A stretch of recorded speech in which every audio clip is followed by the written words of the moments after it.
Hello students and grown-ups.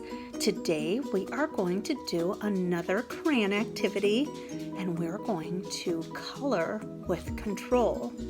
Let's see what you're going to need. For today's activity, you are only going to need crayons, some blank paper, any kind of paper, or if you have a coloring book or a coloring page, you can use that too. The first thing I want to talk about is this little kindergarten coloring chart, and it kind of can give you a guide on where you need to be. So maybe you haven't colored very much and you're still learning how to control your crayon, and you have coloring that looks like this, and it has lots of white spaces and it's outside the lines. So that means you should keep practicing. But maybe your coloring looks like this. Maybe it still has some white spaces, but it's in the lines, and that means you're getting there. And maybe your coloring looks like this, where there's no white spaces and it's in the lines. And something that you can also think about too is, do your colors make sense? But sometimes it's fun to choose interesting colors, and sometimes it's fun to use more realistic colors. So that's something you have to decide about. But if your coloring looks like this, then you got this.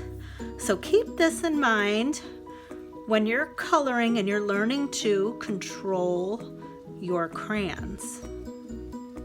Today I'm going to be coloring this picture, and this is a picture I printed off my computer.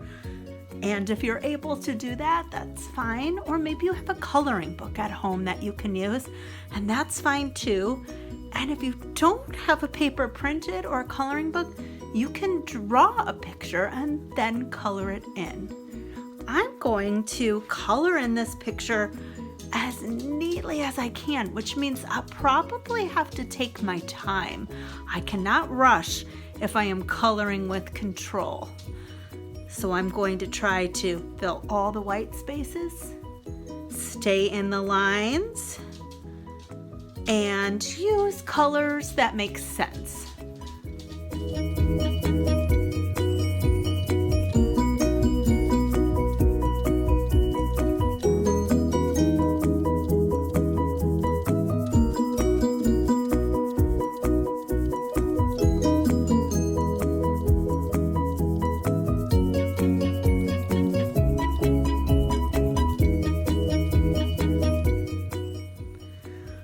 Finished coloring my picture, and I really took my time, and I tried to make sure I stayed in the lines and got all the white spaces. And sometimes, I look at my work and I say, oh, I missed a little bit. I should go over that again. You can look at your work too and decide if it's just perfect or you did your best work. And if you didn't, you can fix it up.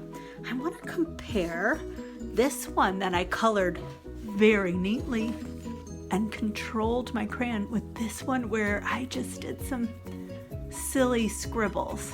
Now this one took me a long time, and this one I just quickly scribbled on it, and it doesn't look very good. And take a look at the two and think, which one would you hang up on your refrigerator if you had to choose? I would choose this one. It's much nicer. And speaking of refrigerators, some grown-ups love to get your artwork and put it on their refrigerator. So a beautifully colored picture could be a really nice gift to give someone. And if you color any nice pictures and you're able to have a grown-up take a picture of it and email it to your art teacher, they would love to see it, and I would love to see it too. So if you can do that, that'd be great. And from now on, I hope that you take the time to control your crayon, and I hope you have fun coloring.